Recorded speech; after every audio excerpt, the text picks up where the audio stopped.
Bom, primeiramente, boa noite para todo mundo, né, que está aqui conectado com a gente. Para quem não conhece a gente ainda, nós somos a Fato Capital, nós somos um escritório credenciado XP Investimentos, né? Nós estamos sediados em Alagoas, tá? Onde fica eu, Paulo Soprana, e o André Costa, que é o nosso head de renda variável.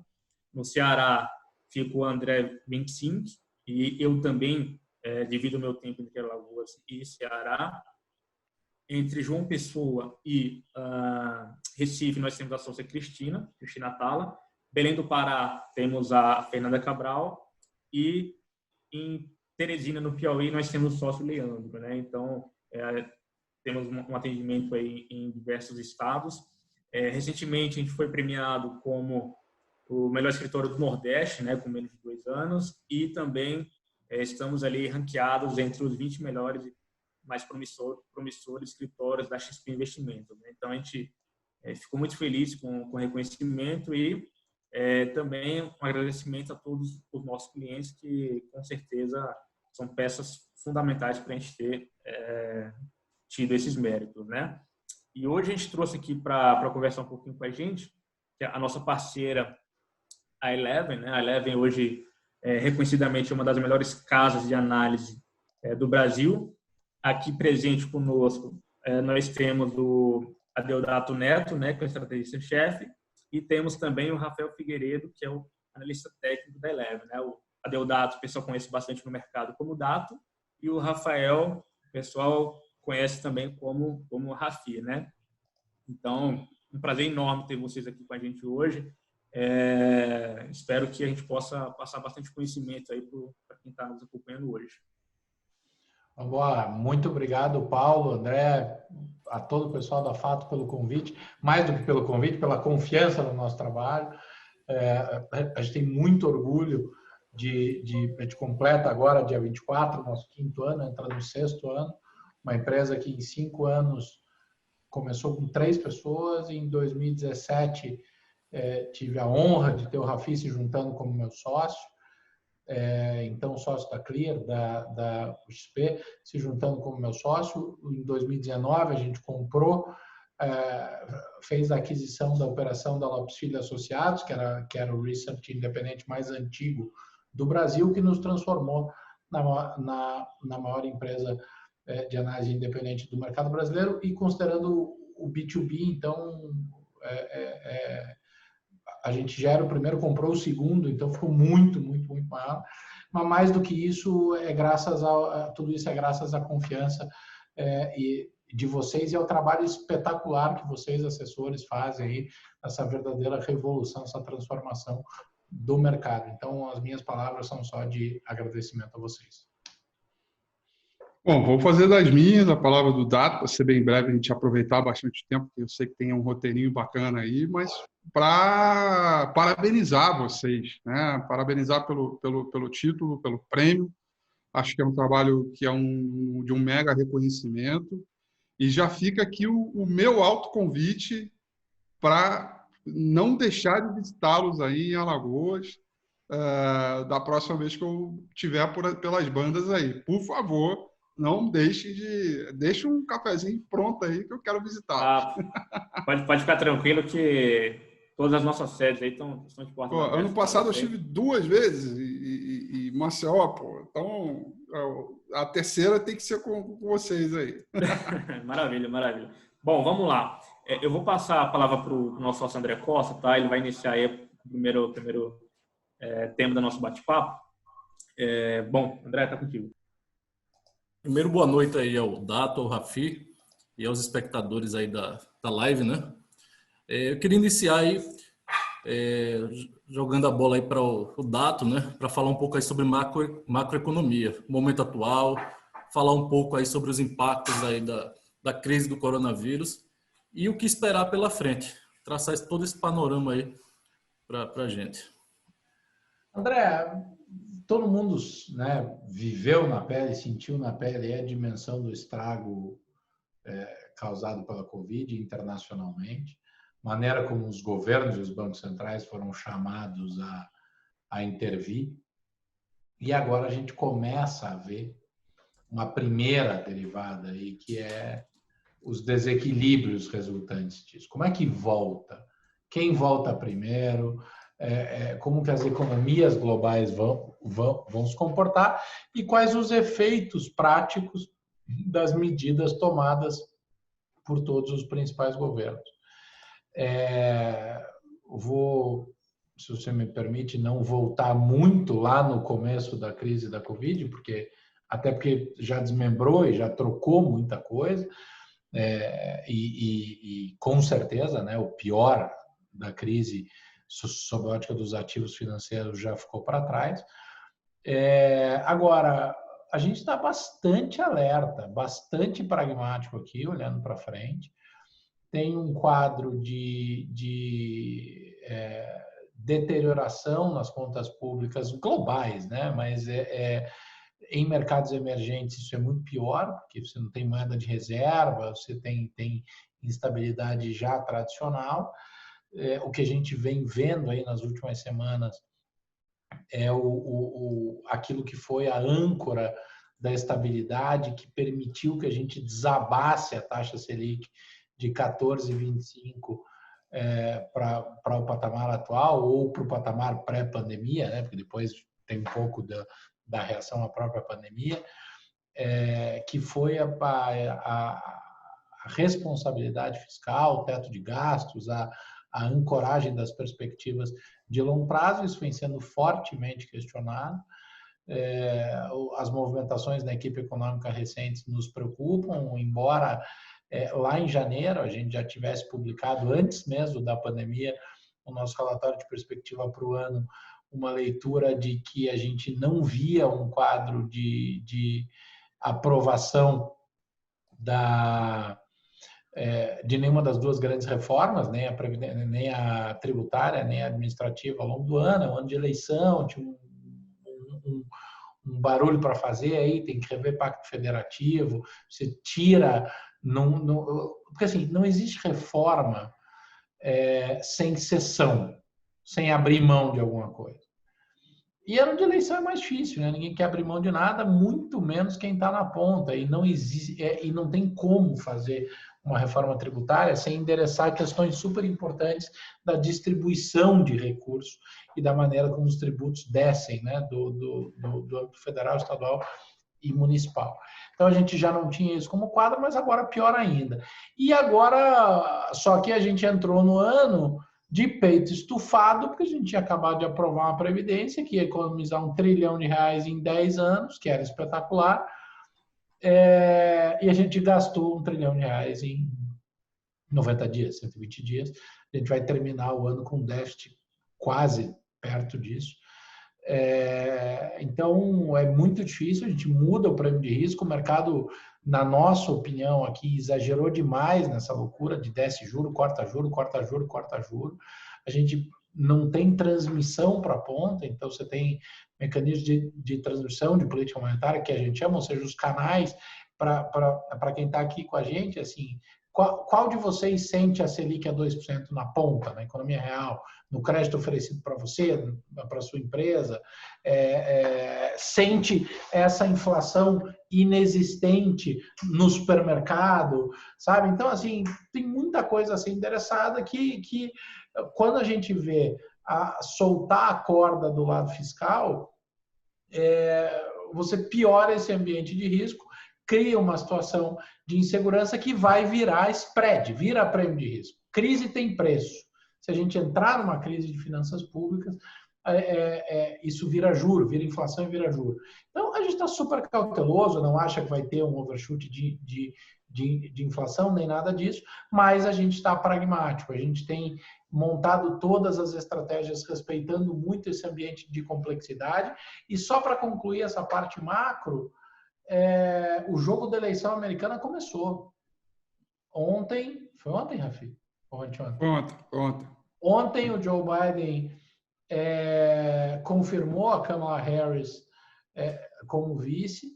Eu disse na nossa reunião interna aqui, sem juízo de valor, se é bom ou se é ruim, mas assim, sob a ótica do Joe Biden, minha opinião, um move espetacular. A Kamala Harris tem características super aderentes a uma consolidação de uma campanha forte. Ela é muito forte debatedora. Eu separei uns vídeos aqui, eu nem mandei pro Rafi, eu separei pro Triple, Rafi, uns pedaços de materiais da Kamala Harris para vocês verem. Uma grande defensora do Healthcare for All, com uma tributação para financiar esse plano, ainda que ela tenha... O Bernie Sanders tinha uma ideia de um plano de saúde universal gratuita a ser implementado em 4 anos. Na visão da Kamala Harris já era um plano de 10 anos, ser um pouco mais gradativo, mas seria a partir de uma tributação da faixa mais alta de renda. Isso impacta diretamente o mercado. O jogo vai começar a ser jogado da eleição americana, isso vol para o mercado, momento da gente ter muito pé no chão, muita seletividade. Agora, respira, né? Porque a gente vem de uma tempestade gigantesca, vem navegando bem, vem saindo bem, vem suportando bem, a liquidez tem sido suficiente. Agora, a gente está vendo aí o Mercadão, quem dá aula sobre isso é o Rafi, mas está aí o Mercadão patinando, né? Testando todos os pontos de resistência, fazendo o mercado questionar o fluxo, entendendo o que ele precisa para mudar de patamar, lembrando que a gente já está quase... a gente já subiu 60 e poucos % do fundo. Então, não dá para desconsiderar isso, é uma volta muito aguda. E a economia vai sofrer. A gente vê um PIB muito negativo ainda esse ano. A gente não está na turma que está revisando o PIB para cima para esse ano, porque hoje o nosso economista aqui, que é meu braço direito em economia, o Tomás Sarkis, é uma entrevista muito boa para o broadcast, falando sobre os dados de venda no varejo, que o dado é super bom, mas que se a gente não tiver uma normalização efetiva da vida social, né, é muito difícil manter essa atração, com o desemprego tão alto, com as restrições, ainda que menores, de mobilidade, e nós somos um PIB altamente dependente do setor de serviços, que é muito intensivo em pessoas, no fluxo de pessoas. Então, a gente está bastante pragmático, muito construtivo com uma visão de longo prazo, mas assim, muito alerta aos excessos de expectativa ou de eventual otimismo de curto prazo. O Data, aproveitar, na verdade, uma pergunta que veio aqui bem rapidinho, falando de macro também. O César ele pergunta o seguinte: qual é o tamanho, vocês imaginam, do dano relacionado à saída do Salim Matar e do Paulo Webel, na opinião de vocês, né? E ele emenda também uma pergunta assim: qual a visão da Eleven para a Bolsa no segundo semestre de 2020, né? Se a gente está no bull market, se a gente deve entrar no bear market aí, se vocês têm alguma visão nesse sentido, né? A primeira é sobre as saídas dos secretários ali do Paulo Guedes, e a segunda é relacionada à expectativa da Bolsa para o segundo semestre agora. A da Bolsa, eu vou jogar essa batata quente para o Rafi, né? O Rafi é o cara da projeção, né? Eu não posso atrapalhar o Rafi, que é meu professor de fluxo. Falando sobre a saída do Salim e do Paulo, eu acho muito ruim. Eu conheço o Paulo Webel há muitos anos, posso dizer tranquilamente que o Paulo é um ótimo amigo.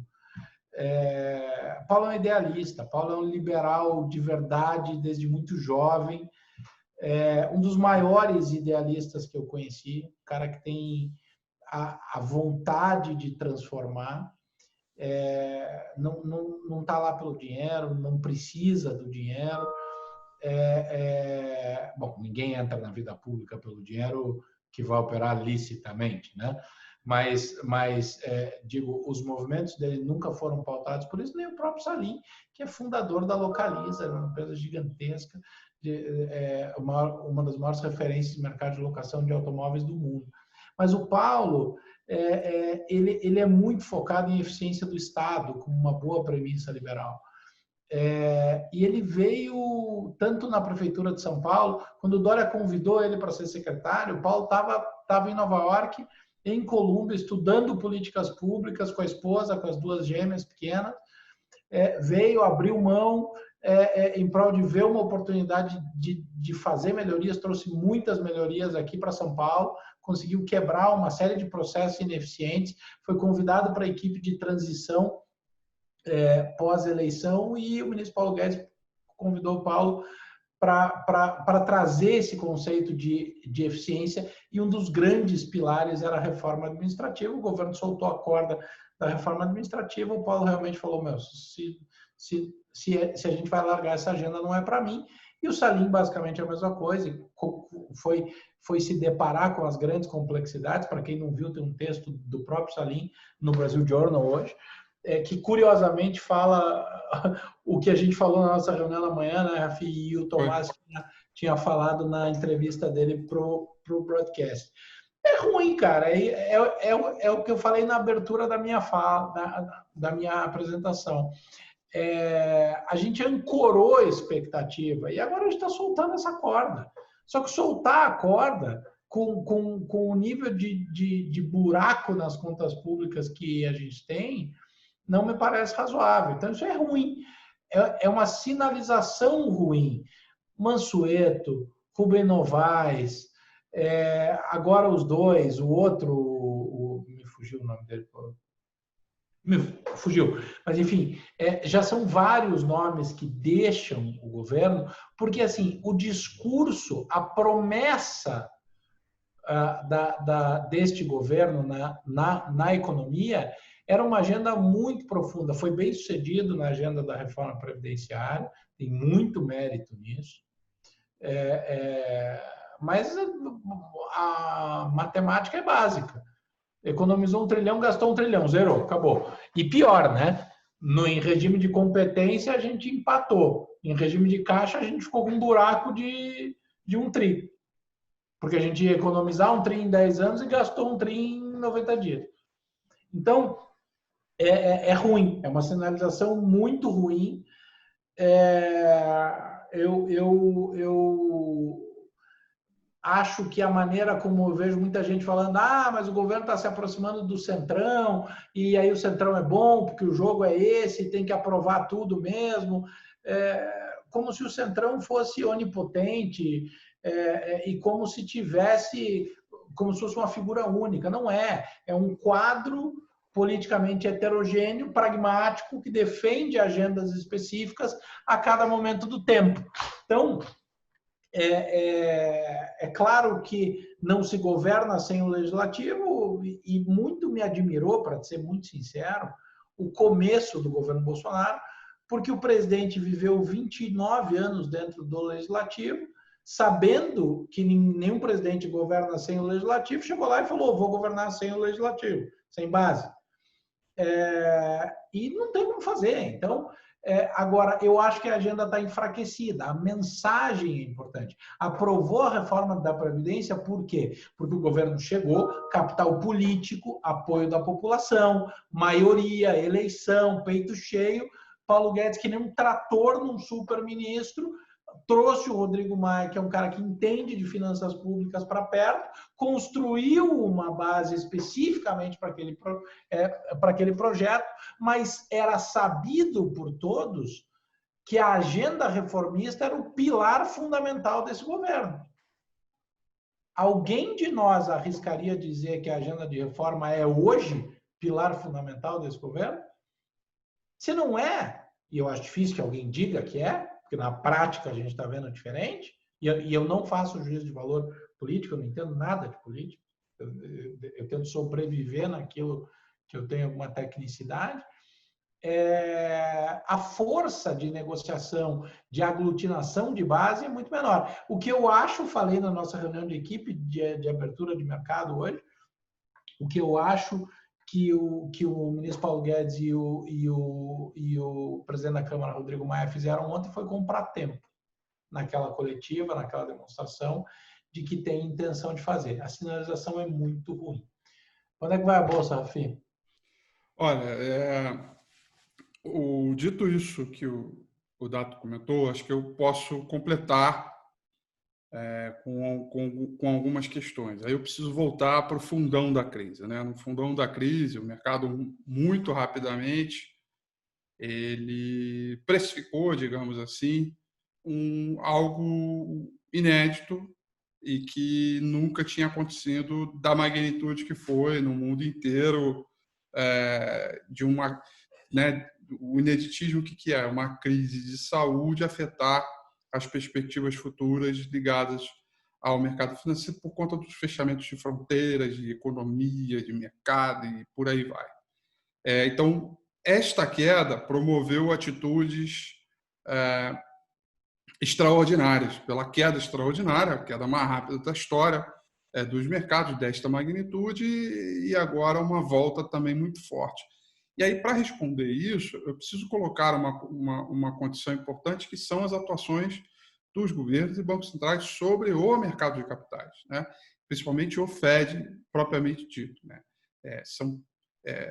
Mais que dobrou o balanço do Fed durante esse processo e de fato, o mercado inteiro nos Estados Unidos e no mundo segue abastecido por esse dinheiro, por esse recurso vindo munido aí dos bancos centrais. Então, dito isso, as quedas estão sendo todas elas absorvidas. E por isso, da mesma forma que teve a queda, a gente está tendo essa recuperação estrondosa no mercado americano, né?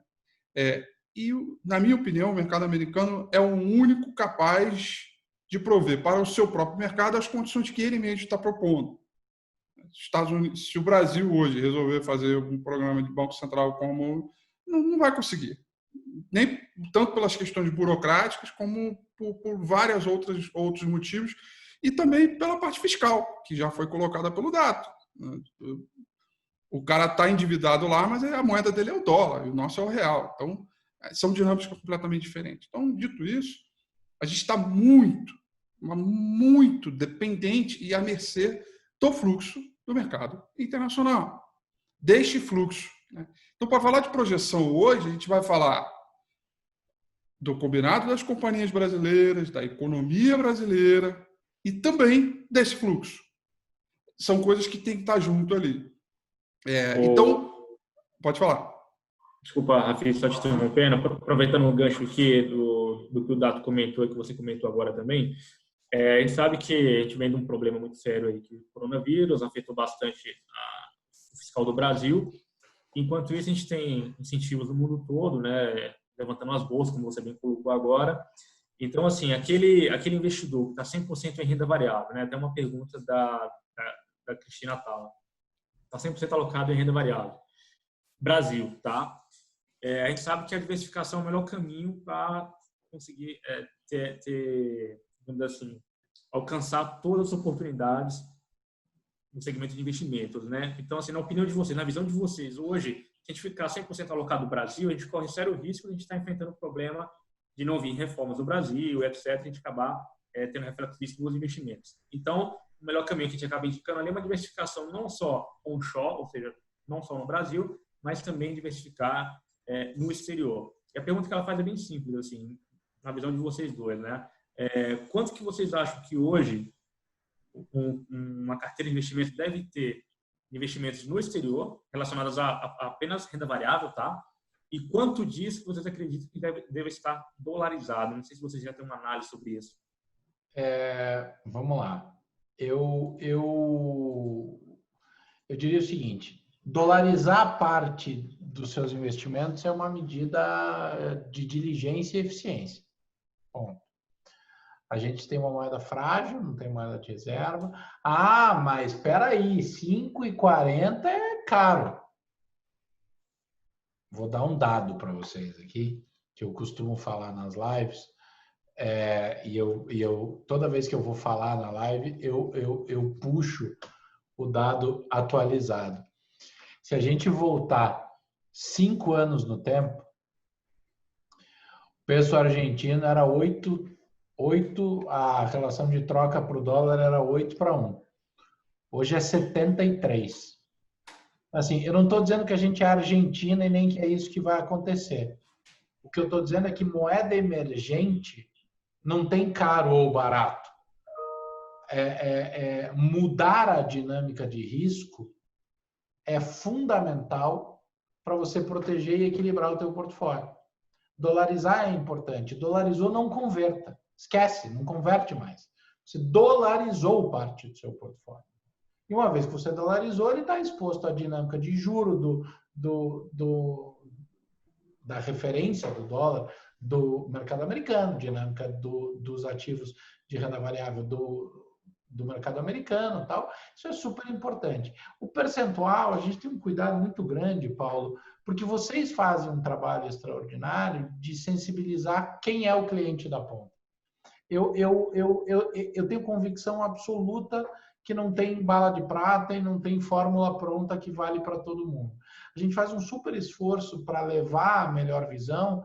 O que eu acho é que é o seguinte: você tem que ter uma parcela do teu capital suficientemente grande para que você esteja devidamente protegido em caso de um desequilíbrio sistêmico, e não exageradamente grande para que te tire liquidez que você precisa aqui dentro e capacidade de movimentação.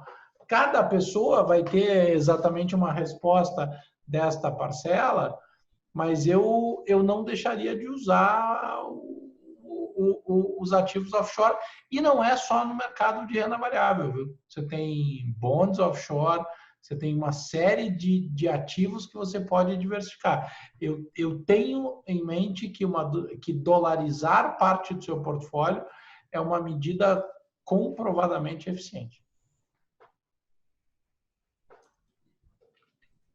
Beleza, maravilha. Aí eu acho que o André agora também tem alguma pauta, acho que direcionada para o Rafi agora.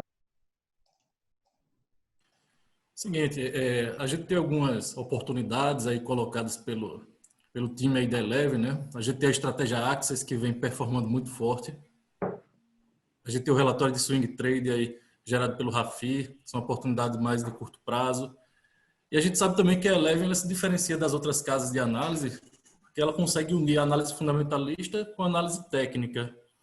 Eu queria que vocês falassem um pouco aí como são construídas essas estratégias, como é que vocês conseguem unir aí essas duas escolas aí de análise. Muitas noites sem dormir, né, Dato? E muita conversa. Desenvolver modelo proprietário. A primeira coisa que a gente tem que fazer, por incrível que pareça, e a gente hoje, essa é a nossa maneira de fazer, é entender que não há uma escola e outra escola. Enquanto você pensar que tem uma escola e outra escola, você ainda vai olhar de maneira menos eficiente. O que acontece hoje, e é muito divertido, porque é natural, tem dia que eu chamo o Rafi pelo ramal e digo assim: abre o ativo tal, cara, dá uma olhada, isso tá com cara de reversão. Estou eu fazendo análise técnica aqui e eu escuto ele fazendo um morning call, dando toda a descrição de fundamento de um ativo, por que isso funciona, qual é a visão. A gente passa a pensar efetivamente de uma maneira combinada. A gente desenvolveu indicadores em modelos proprietários, o MOT, que é a máxima otimização de timing, a escala de convergência das análises, são modelos proprietários que a gente tem. A gente usa de maneira pioneira no Brasil o RRG, que é uma técnica muito importante de determinação de momentum, é o futuro da análise técnica propriamente dito. E quando a gente joga toda a sensibilidade de macro que a gente tem, porque macro, uma decisão correta do lado fiscal muda toda a precificação dos ativos de juros, que muda todos os ativos de renda variável. Então, a gente junta fundamento, macro e análise técnica. E para a gente simplesmente não tem diferença, porque todos esses fatores estão dentro de uma mesma base de análise. O nosso comitê analisa literalmente tudo junto. Quando a gente determina, se você olhar para a Axis, ela tem o nome de todos os analistas das companhias, e dentro do comitê de alocação, para exemplificar, tem o Rafi e o Tomás Sarkis, que é o cara de macro. Então, assim...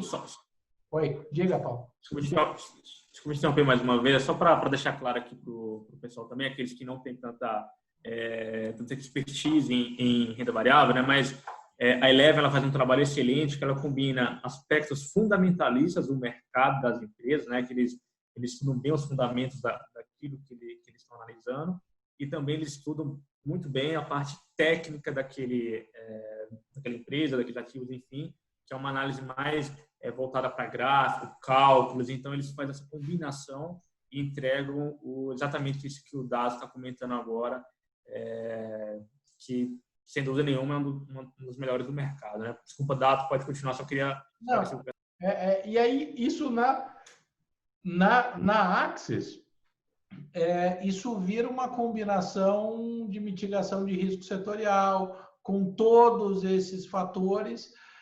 Eu posso dizer que sem dúvida, a estratégia e a modelagem de alocação de maior sucesso da nossa história, né? Ela tem, para dar números para vocês, ela foi criada em 2 de abril de 2018, a gente mede ela na forma de um fundo, então a gente mede cota diária dela, desde 2 de abril de 2018. Ela fechou 2018 com 39% contra 3,80% do Ibov. 2019, 64-31, e o acumulado dela hoje é 120-20, fechamento de hoje. Então, assim, ela sem nunca, isso é muito importante, sem nunca ter perdido no acumulado pro Ibov. Mas eu quero dar um dado aqui que é interessante. Mês de junho, a Axis ficou 2% abaixo do Ibov. O Ibov fez 8,70, a Axis fez 6,50.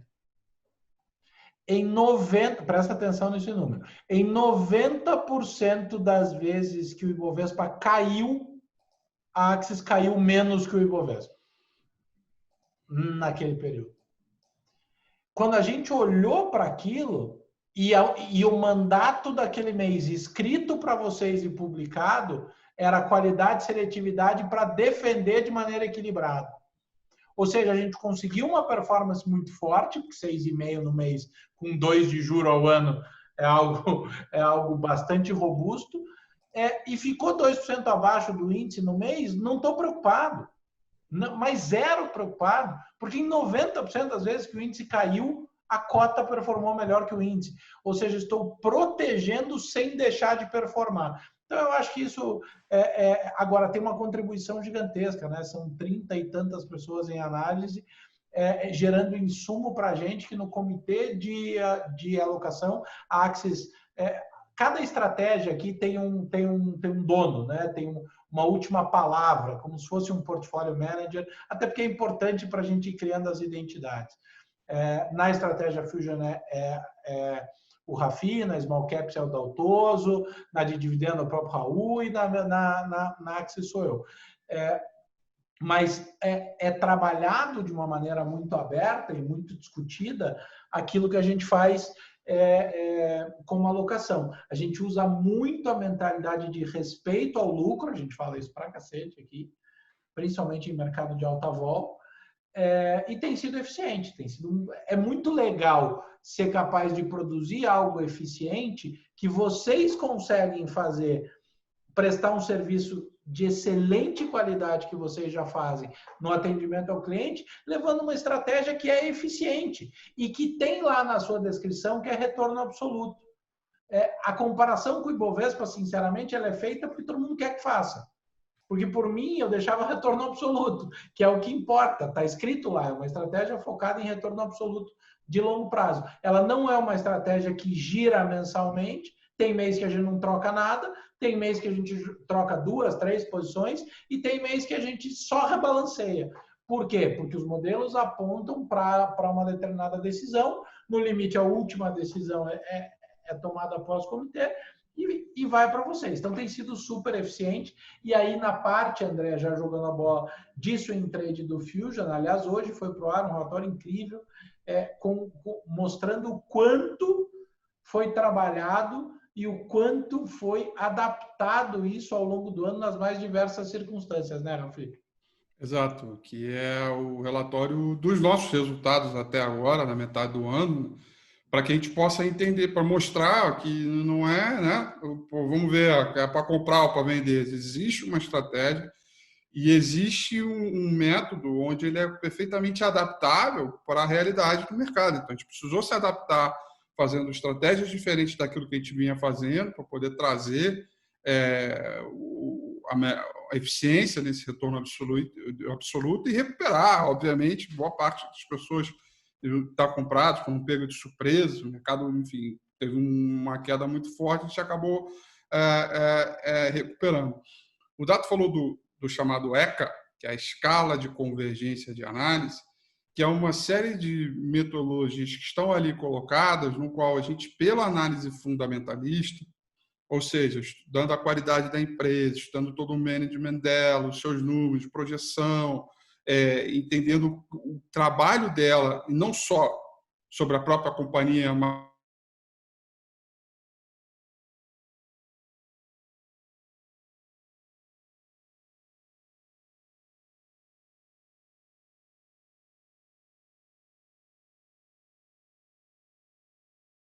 uma resposta daquilo que o mercado está fazendo, ou antecipando, né? Pela ideia do fluxo estar sempre se colocando numa evidência para determinado momento de mercado. Né? E aí, na hora, quando a gente junta as duas coisas, a gente consegue escalar isso, trazendo um ranking, né, de 0 a 10, onde a partir de 7,5 a gente tem ações qualificáveis para ser fusion, né? A gente não, como o Dato falou, a gente não mistura as duas técnicas. A gente não trabalha essa aqui é uma, essa aqui é outra. Não. A gente começa respeitando o que não fazer em cada escola de análise. A análise técnica. Eu não vou olhar a análise técnica visando o longo prazo. Esquece. Não vou fazer isso jamais. Né? Assim como dados de fundamento, eles não vão me encontrar ali para que eu faça uma operação de 1 ou 2 dias, porque o fundamento da companhia não vai mudar em 1 ou 2 dias.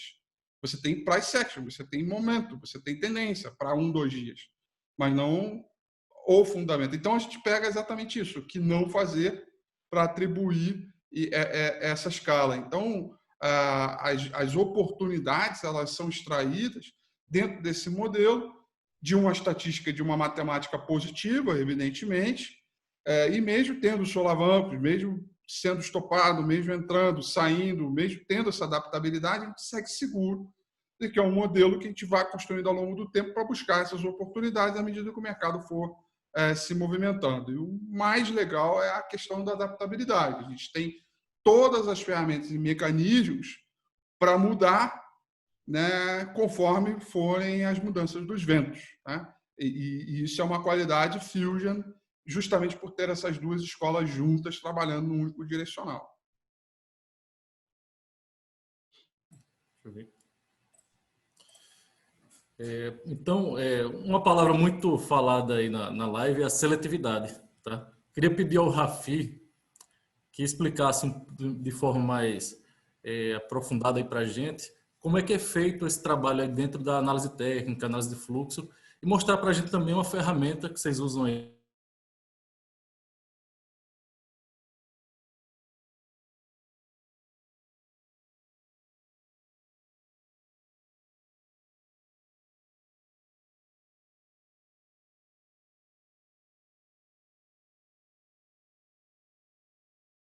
Cara, seletividade é uma palavra que é algo que eu puxei, que a gente puxou do Dato. Né? É ele que veio com esta ideia a partir da crise, porque o que aconteceu ali? A história, uma longa história bem curta. A pandemia ela gerou discrepância não só entre setores, né? porque muita gente pergunta, né? Qual é o melhor setor agora? O que é setor que tem que evitar? Setor... Isso durante a pandemia, aliás, até agora, né? Isso foi por água abaixo, não é um setor, é a empresa, porque dentro de um único setor você tem companhias que se deram muito bem ou que conseguiram remanejar e ser adaptável, né? Ser flexível para sair dela ou tratar as suas questões de maneira mais rápida, enquanto outras acabaram ficando para trás, porque ou não fizeram o dever de casa, ou porque acabaram não tratando o movimento da velocidade que exigiria. Então, a seletividade, que foi a palavra-chave no auge ali da pandemia, é justamente você buscar configurações, aqui agora eu estou falando da parte gráfica propriamente dito, deixo fundamento para o dado, configurações técnicas que o fluxo esteja condizente com a realidade de vol e risco-retorno. Porque, no fim das contas, a análise técnica no pragmatismo é isso, é fluxo, a configuração e o risco-retorno. Você pode ter um gráfico maravilhoso, você tem pouco para ganhar e muito para perder, esquece. Ele pode ser maravilhoso, mas ele não vai te dar oportunidade. Ao mesmo tempo, dá para não contrário. Você tem muito para perder e muito para ganhar, mas com uma vol pequenininha no conjunto da obra também não vale a pena. Você tem que acompanhar a vol do mercado, né? A volatilidade ela também em muitos casos aqui, uma medida de risco para a gente entender o tamanho e o nível de incerteza para que se aquele fluxo deve continuar, se aquela tendência estabelecida ela deve continuar ou não, porque aí é a teoria de Dow na veia. Então, daí que vem a seletividade, né? É dentro de um conjunto de fatores. E por ser Fusion, vem do ECA. Seletividade é exatamente isso. 7,5 para cima, eu estou sendo seletivo. E aí não importa muito se tem 2, 3 papéis no mesmo setor ali, né? A dinâmica ela vem dessa escala de convergência. E a ferramenta que agora sim já abriu aqui, ferramenta que eu uso para fazer as análises, né? É o chamado RRG, que é esse carinha daqui, né?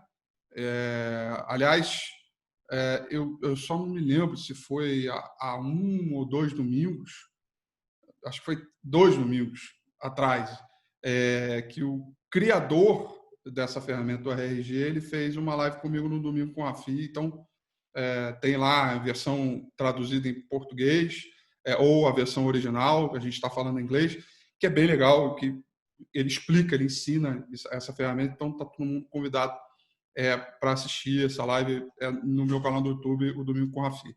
Então, o RRG ele é uma ótima ferramenta para atribuir a força do momento do ativo e a força da tendência, né? Então, aqui o que a gente tem são 4 quadrantes e esses tickers aqui são os tickers setoriais, né? Então, quando a gente olha esta linha, quando a gente olha essa linha vertical para a direita, significa que o papel está com ampla tendência, ou seja, com uma tendência muito bem definida, tanto estando no quadrante verde quanto no quadrante amarelo. Se ele estiver no quadrante azul ou quadrante vermelho, ele não tem tendência. E quando a gente olha essa linha horizontal para cima, que é o 100 para cima, né, significa que ele está criando momento. E momento, a análise de momento é a análise de inércia, né?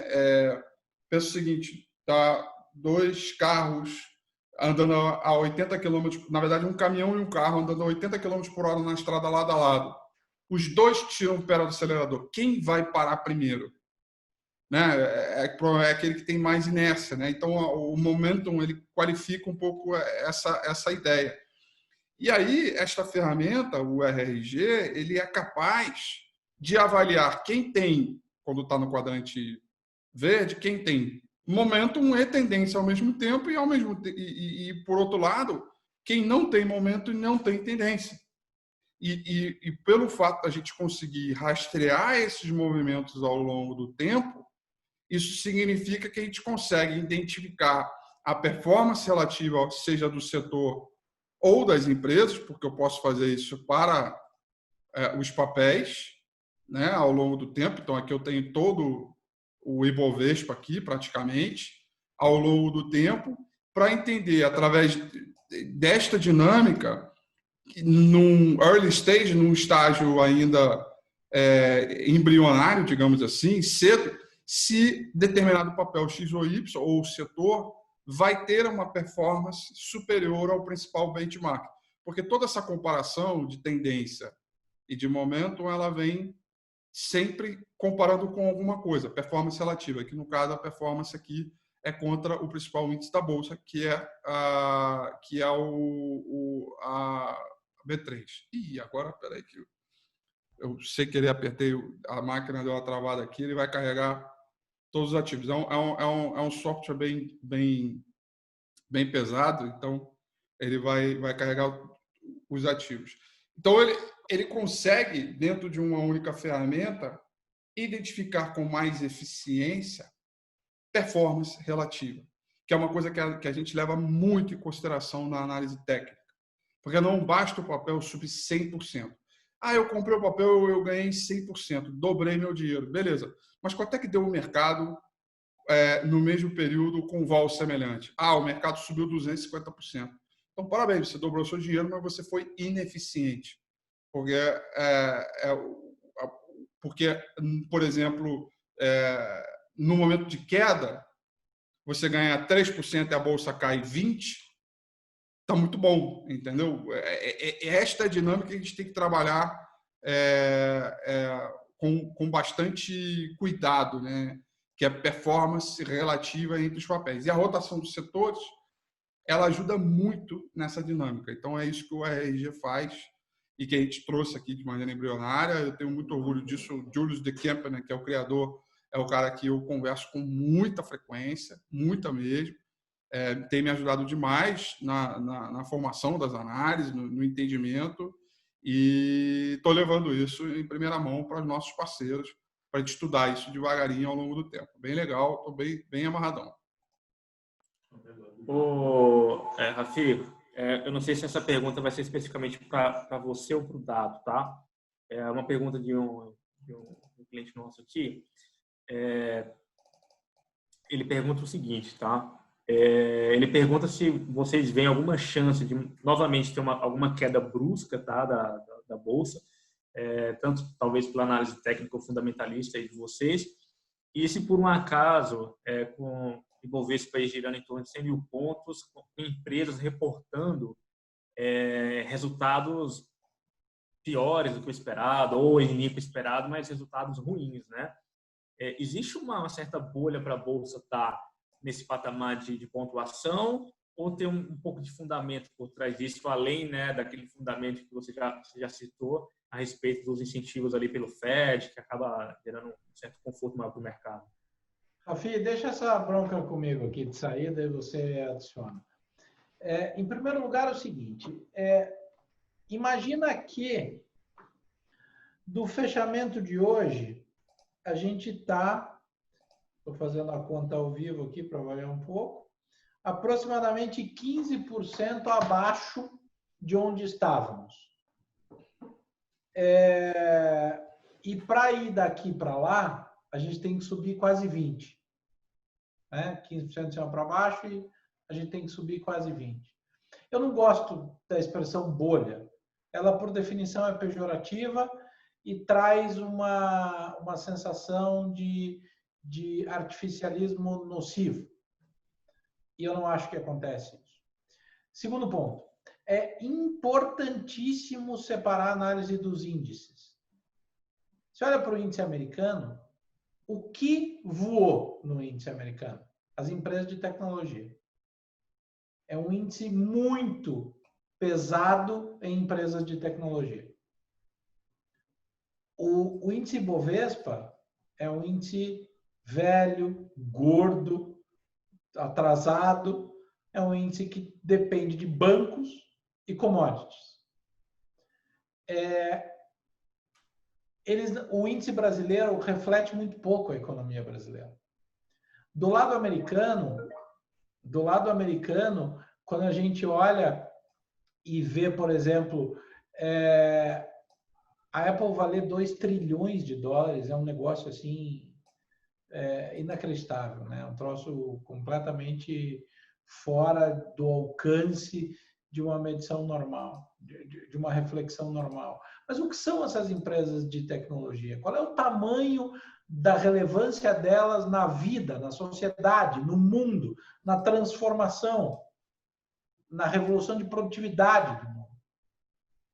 Isso é de difícil mensuração e o componente de liquidez e de certeza que esses caras serão protagonistas no ciclo à frente permite que ele continue subindo.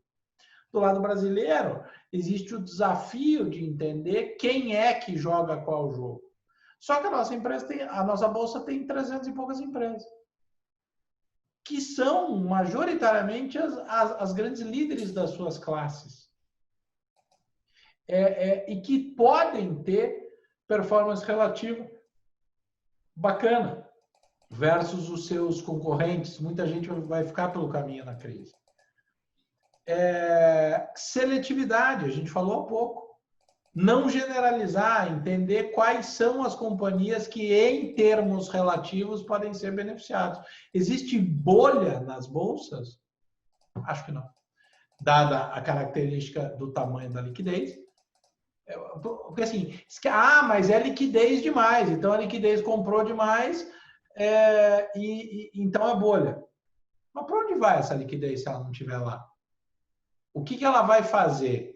A bolha, se você quer chamar de bolha, eu tento evitar que se use essa expressão, porque ela acaba sendo um reducionismo. Acho que a gente tem uma série de complexidades, de uma revolução nas relações de liquidez e alocação de recursos no mundo inteiro, que olhando para o índice americano, sustentado por empresas, é claro que tem as outliers, mas mesmo outras empresas de tecnologia extraordinárias, Shopify, Nvidia,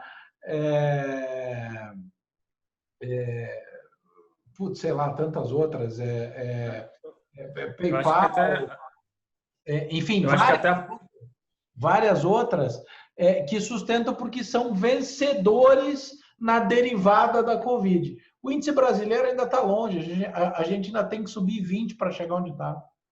Eu acho que até pode ajudar nisso que você está falando, Dato.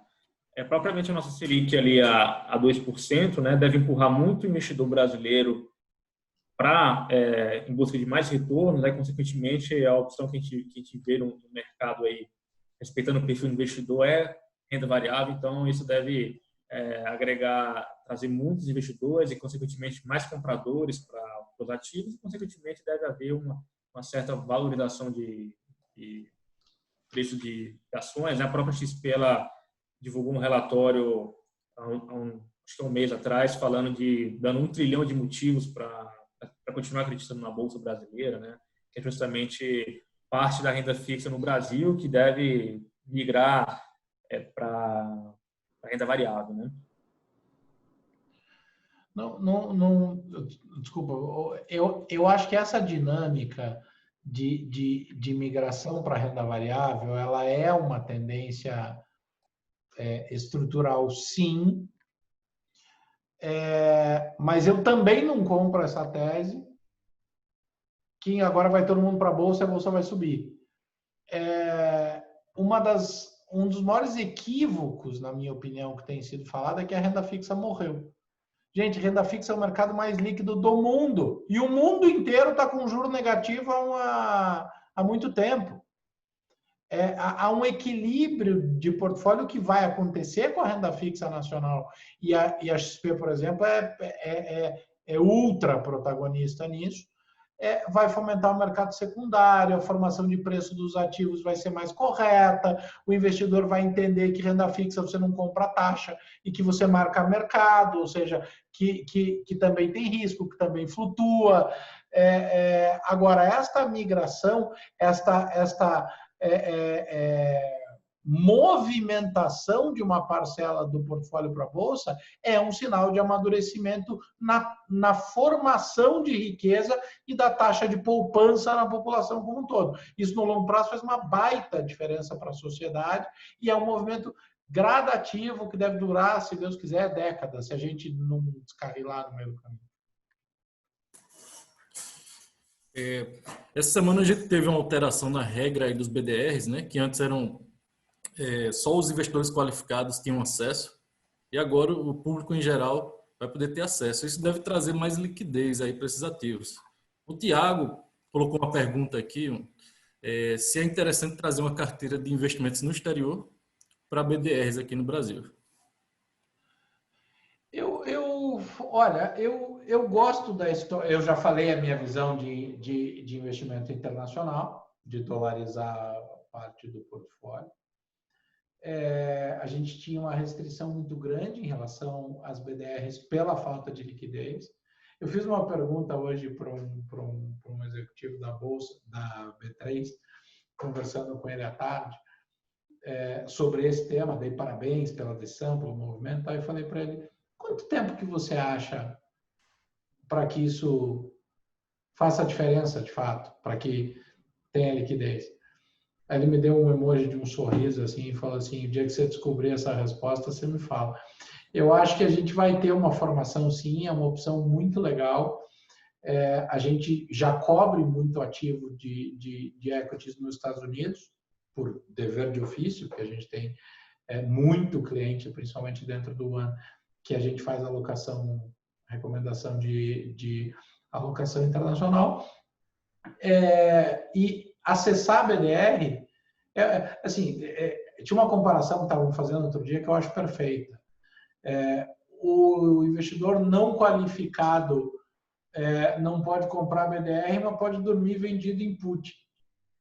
Né? Ou seja, pode operar opções e derivativo e alavancado muitas vezes. Era uma disfunção, acho que isso é uma correção e vai ser muito legal, porque assim, se a gente conseguir ter liquidez e tracionar isso, olha o universo de alternativas que a gente vai ter. É muito legal, acho que é ótimo, não tem downside nessa história. Só que eu acho que também não adianta correr para comprar BDR essa semana, porque não é assim que vai funcionar, é gradativo. O investidor de bolsa, essencialmente, ele tem que aprender a não ter pressa, né? Respira pelo nariz, solta pela boca. Falo isso o tempo inteiro. Uma última pergunta aí para a gente finalizar. Queria direcionar aí para o Rafi. É sobre estratégias não direcionais, certo? Que não dependem aí da bolsa subir para que a gente tenha uma performance nelas, né? Como, por exemplo, long and short. E o Rafi tem colocado aí diversas oportunidades. Estratégias também utilizando derivativos como opções, comprar uma put ali para proteger carteira. Queria que o Rafi explanasse aí sobre esse tema aí para a gente. Bom, o long short, André, de fato, foi a alternativa que a gente encontrou e o modo de adaptação que a gente viu no turbilhão da crise para recuperar, se não na totalidade, mas diria quase que integralmente, os losses que víamos carregando ali através das nossas métricas, né? O long short ele é essencial porque é uma operação casada. Você vende um ativo, a partir do momento que você vende esse ativo, essa ação dessa empresa, entra um crédito na sua conta. E aí, com esse crédito, você compra um outro ativo. Então, você trabalha o relativo entre essas duas companhias, né? E aí, aquela ponta... e aí, você, como você muito bem colocou, André, independe da direção propriamente do mercado. A gente teve operações de long short que a gente ganhou dinheiro e bateu o nosso alvo num dia que o mercado estava caindo muito forte. Porque a nossa ponta vendida ela caiu muito mais intensamente do que aquela ponta comprada. Assim como teve um momento que o mercado ficou de lado, não saiu de um lugar para o outro, mas o papel que a gente estava comprado subiu muito e o papel que a gente estava vendido ficou de lado. Então, a gente também acabou ganhando dinheiro. Então, a gente sempre é uma performance. E como é uma operação que, na imensa maioria, você não desprende de caixa, você não paga para fazer, porque você é uma operação de financiamento entre as próprias ações, você vai usar a parte do seu portfólio de ações para usar isso como margem de garantia. Então, na hora ali, o que eu pensei foi o seguinte: tinha muita gente encarteirada que não vendeu os ativos, não estopou, o mercado caiu demais, e aí, diante da volatilidade que existia, a gente podia pegar essas posições compradas e colocar como garantia e começar a trabalhar long short com um pouco mais de frequência. E a gente tem o RRG a nosso favor. O RRG não é performance relativa, não é trabalho da inércia, não é o momento das companhias, isso ajudou muito a gente.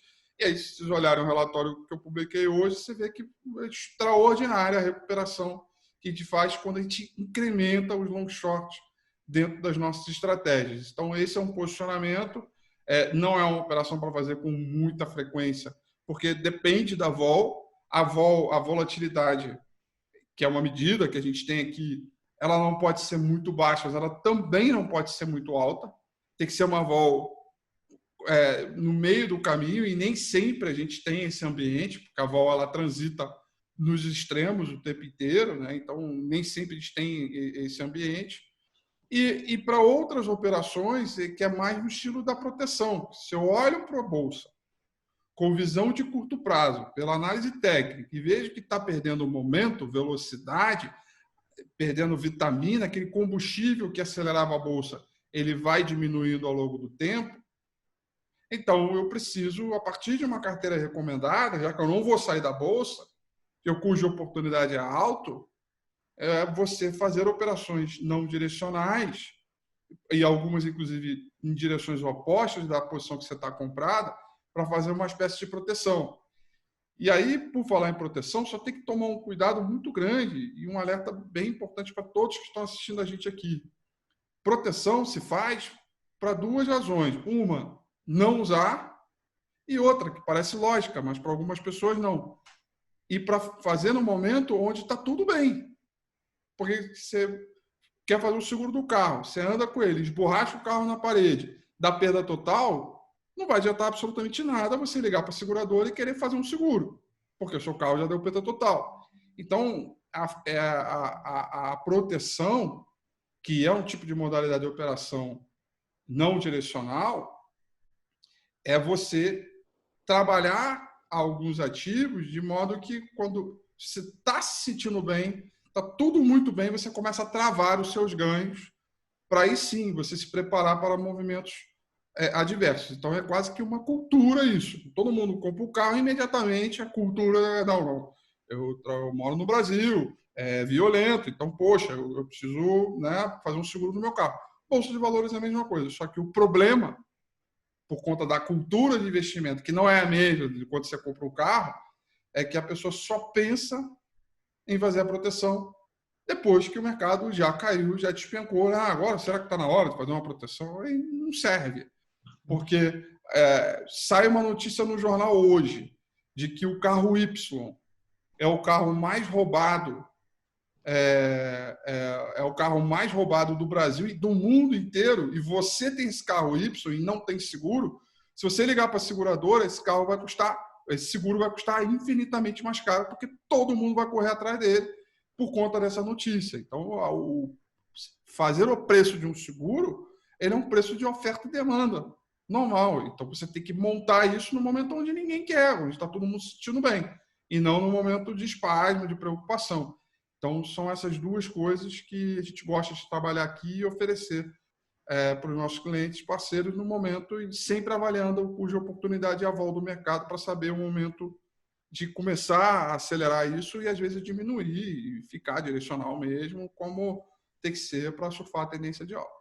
Rafi, a gente explodiu o tempo, só para eu não tomar muito tempo falando isso, mas só citando para as pessoas, eu escrevi um relatório que eu publiquei para clientes, obviamente, para Fato há algumas semanas, que tinha um subcapítulo cujo título era uma provocação na linha do que o Rafi acabou de falar, que era: quando que Noé construiu a arca? Foi antes do dilúvio. Então, se você quer pensar em proteção, essa é a mensagem que você tem que ter em mente. Maravilha. Então, a gente agradece bastante a participação de vocês, de ter aceitado o nosso convite, tá? Dato e Rafi, a gente deu, eu sei que 1 hora é muito pouco para poder explanar tudo que a gente gostaria, né? Macroeconomia, falar também das estratégias ali que vocês divulgam. O nosso head de renda variável, o André, ele está fazendo um trabalho belíssimo em disseminar esses conteúdos que vocês divulgam para a gente, esses relatórios. A gente deve aí cada vez mais entregar para os nossos clientes ali todos os relatórios possíveis, né, de acordo com cada perfil. E com certeza essa parte que vocês fazem vai conseguir atribuir muito valor, né, tanto para o cliente tomar aquela decisão que ele está em dúvida ou acertar o portfólio dele, né? Isso nos ajuda bastante. Ficamos muito felizes novamente, como eu falei. Rafi, o André, eu acho que hoje nem vai dormir de ter falado um pouquinho contigo aqui. Depois você mandou um autógrafo para ele. Quem não segue ainda a Fato Capital nas redes sociais, sigam a gente no Instagram, no LinkedIn. Todo dia a gente posta notícias ali, coisas bastante relevantes para o seu dia a dia. Sigam a Eleve também. E acho que era isso, tá? Não sei se vocês querem falar alguma coisa. Mais informações relacionadas à FAST, tem no nosso site, que é o www.fatocapital.br. E é isso, pessoal. Esperamos que vocês tenham gostado e até a próxima. Valeu, um abraço. Um abraço, valeu, André. Prazer estar aqui. Valeu. Até uma próxima oportunidade. Obrigado pela confiança e vamos com tudo. Contem com a gente. Beleza, maravilha. Obrigado, pessoal. Obrigado a todos que presenciaram a gente.